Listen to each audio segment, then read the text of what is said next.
मैं हूँ पीके वैद और कल आप लोगों की जो तैयारी मैं करवा रहा था रसशाला तथा औषधि एवं पाठ्य निर्माण का जो है, तो कल हमने जो है 55 प्रश्नों को करा दिया था। कल वाला वीडियो अगर आप लोगों ने नहीं देखा है तो उसे देख लीजिए। आज जो है इस वीडियो में हमने कल वाले वीडियो में आप लोगों को टारगेट दिया था कि कम से कम 100 लाइक आप लोग पूरा कर देंगे, तो मैं पुनः जो है इसके अलावा आप लोगों को वीडियो दूंगा। लेकिन आप लोगों ने उसमें से जो है कुछ लोगों ने तो लाइक किया, लेकिन कुछ लोगों ने नहीं लाइक किया। तो जो लोग नहीं लाइक किए हैं वो लोग भी लाइक कर देंगे। और आज वाले वीडियो में भी 100 लाइक का ही टारगेट है, तो आप लोग 100 लाइक पूरा कर लेंगे। और 55 के प्रश्नों को अगर कल वाले वीडियो में आपने नहीं देखा है तो उसे देख लीजिएगा।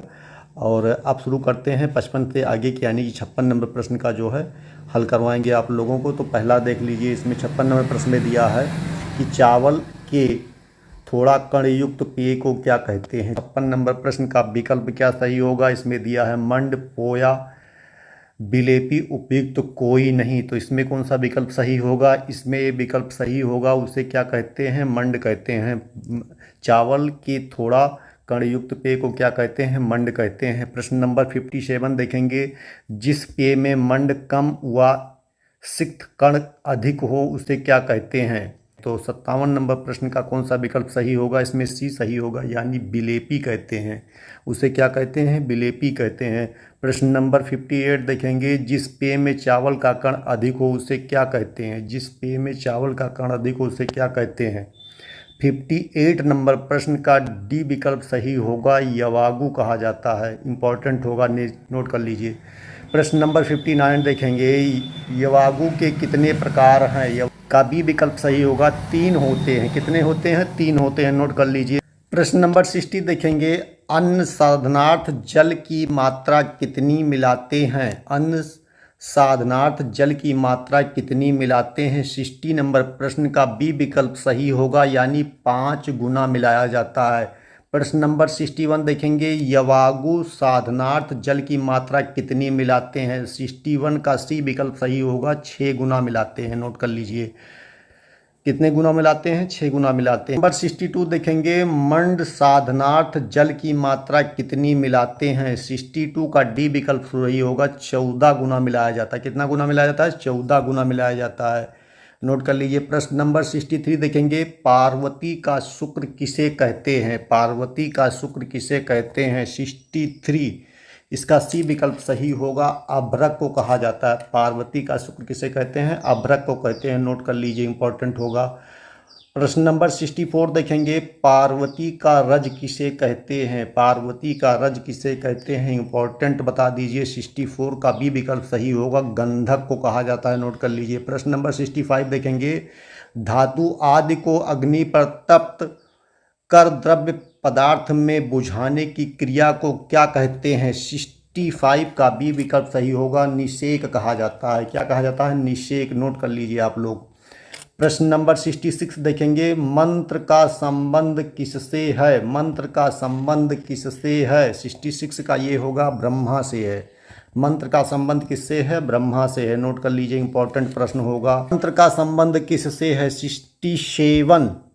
67 का डी विकल्प सही होगा, यानी शिव से है। तंत्र का संबंध किससे है, शिव से है। प्रश्न नंबर 68 देखेंगे, आयुर्वेद में मुख्यतः कुल कितने नागार्जुन हुए। आयुर्वेद में मुख्यतः कुल कितने नागार्जुन हुए। 68 का सी होगा, यानी 4 हुए हैं। नोट कर लीजिए आप लोग। देखेंगे 69 में दिया है, क्षेत्र भेद से पारद के भेद हैं। क्षेत्र भेद से पारद के भेद हैं, कितने होंगे। 69 का बी विकल्प सही होगा, 5 होते हैं। नोट कर लीजिए। नंबर 70 देखेंगे, रसायनों के अनुसार पारद को किसके देह का रस मानते हैं। 70 नंबर प्रश्न का सी विकल्प सही होगा, शिव, यानी भगवान भोलेनाथ की जो है देह का जो है रस मानते हैं। नोट कर लीजिए। प्रश्न नंबर 71 महत्वपूर्ण प्रश्न होगा, इंपॉर्टेंट होगा। नोट करिए, लौह प्रॉपर्टी में पारद गंधक व लौह भस्म का अनुपात है। लौह प्रॉपर्टी में पारद गंधक व लौह भस्म का अनुपात है 71 का ये विकल्प सही होगा, यानी 1:1। 1:1 यानी ए विकल्प सही हो जाएगा। नोट कर लीजिए। प्रश्न नंबर 72 देखेंगे, ताम्र प्रॉपर्टी में पारद गंधक ताम्र व वस्तुनाभ का अनुपात है 72 का सी विकल्प सही होगा, 3:1। 3:1 होगा। सी विकल्प सही होगा। दोनों में से एक प्रश्न जरूर आपको मिल जाएगा। इंपॉर्टेंट नोट कर लीजिए, आप लोगों को जरूर परीक्षा में मिलता है, अधिकतर पूछा ही जा रहा है इस समय लगातार, जो इस समय का परीक्षा का पैटर्न है। ट्राम प्रॉपर्टी का रोगाधिकार है, ट्राम प्रॉपर्टी का रोगाधिकार है, इसका क्या होगा? 73 का डी होगा, कुष्ठ होगा। प्रश्न नंबर 74, पंचामृत प्रॉपर्टी का रोगाधिकार है, 74 का डी विकल्प सही होगा, कुष्ठ।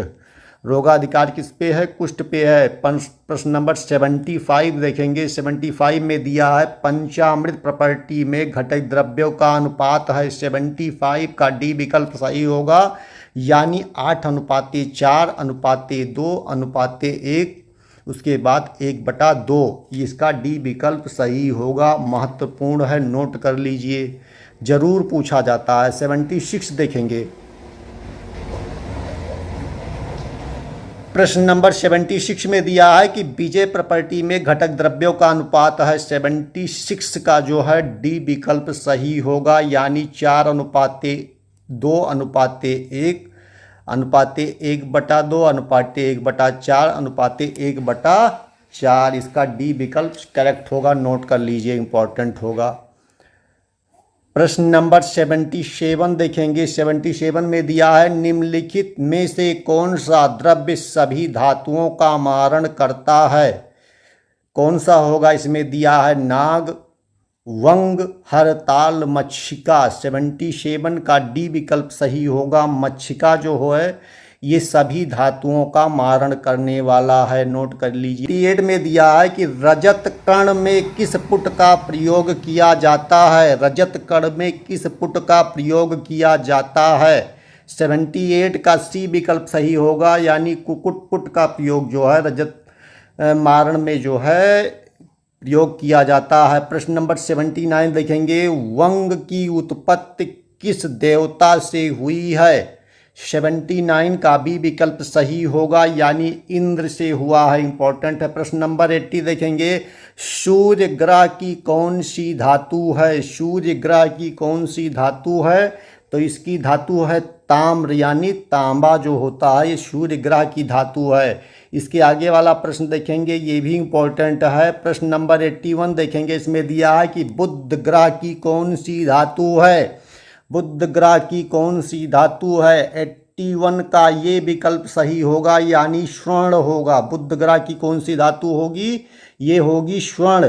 प्रश्न नंबर 82 देखेंगे, ताम्र को अग्नि पर तपाने पर किस रंग की लौ निकलती है?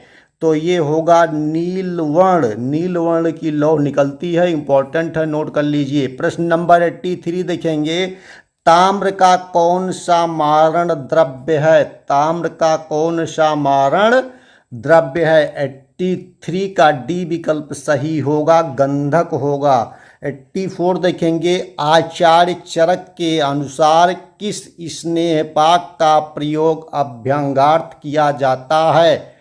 इसका सी होगा, खर स्नेहपाक, इंपॉर्टेंट होगा। प्रश्न नंबर 85 देखेंगे, मुख्य रूप से लौह के प्रकार हैं, मुख्य रूप से लौह के प्रकार हैं। 85 का ये विकल्प सही होगा, यानी 3 जो है लौह के प्रकार होते हैं। 86 देखेंगे, नागवंग व यसद किस श्रेणी में आता है? नागवंग या यसद किस श्रेणी में आता है? इंपॉर्टेंट होगा, बता दीजिए। 86 का बी विकल्प सही होगा, यानी पूर्ति लौह में जो है इनको रखा गया है। प्रश्न नंबर 87, रक्त धातु पर्याय है। 87 का सी विकल्प सही होगा, गौरी का प्रभाव पर्याय है, नोट कर लीजिए। प्रश्न नंबर 88 देखेंगे, 88 में दिया है Na2B4O7 × 10H2O निम्नलिखित में से किसका सूत्र है? सी विकल्प सही होगा, बोरक्स, बोरक्स यानी सुहागा का जो है सूत्र होता है Na2B4O7 × 10H2O, इंपॉर्टेंट होगा, नोट कर लीजिए भैया, महत्वपूर्ण है। देखेंगे, पारद में किस संस्कार के पश्चात रुजाकर गुणधर्म आ जाता है? 89 का बी विकल्प सही होगा, मूर्छन जो होता है इसके बाद में जो है रुजाकर गुणधर्म आ जाता है, नोट कर लीजिए। प्रश्न नंबर 90 देखेंगे, मूषक विष किसे कहते हैं? मूषक विष किसे कहते हैं? 90 का सी सही होगा, संख्या। प्रश्न नंबर 91 देखेंगे, पारद का अयस्क है। 91 का ये विकल्प सही होगा, हिंगलू जो है ये पारद का अयस्क होता है, नोट कर लीजिए। नेक्स्ट प्रश्न देखेंगे, 92 नंबर प्रश्न में दिया है कि श्वेत प्रॉपर्टी का पर्याय है। श्वेत प्रॉपर्टी का पर्याय है। 92 का बी विकल्प सही होगा, यानी क्षार प्रॉपर्टी का पर्याय जो है श्वेत प्रॉपर्टी है। 93 देखेंगे, विमल किस वर्ग का द्रव्य है? 93 का बी विकल्प सही होगा, साधारण रस। 94 देखेंगे, 94 का होगा, अंबर ग्रीस किसे कहते हैं? 94 इसका कौन सा विकल्प सही होगा? तो ये होगा अग्निजार जो है अंबर ग्रीस को कहते हैं, नोट कर लीजिए। नंबर 95 देखेंगे, नौसादर का शोधन किस द्रव्य से करते हैं? 95 का ये होगा, यानी जल से करते हैं। गौरी तेज पर्याय है। 96 का सी होगा, अभ्रक। 97 प्रश्न देखेंगे, इसमें दिया है रस रत्न समुच्चय के अनुसार पारद के मल दोष का निवारण करते हैं। 97 का बी विकल्प सही होगा, गृह कन्या से। प्रश्न नंबर 98 देखेंगे, कुंटी किसका पर्याय है? कुंटी किसका पर्याय है? 98 का बी सही होगा, मनशिला। कुंटी किसका पर्याय है? मनशिला का। प्रश्न नंबर 99 देखेंगे, शिला जातु सेवन काल में आपत्य है। 99 ये क्या होगा? कुलथ जो होता है इसका आपत्य माना गया है शिला जातु के सेवन काल में। और आज के वीडियो का 100 नंबर प्रश्न जो है आखिरी प्रश्न है, इसमें दिया हुआ है कि सारंगधर के अनुसार लौ वर्ग कितने हैं? तो इसमें होगा सी, यानी 7 को रखा गया है।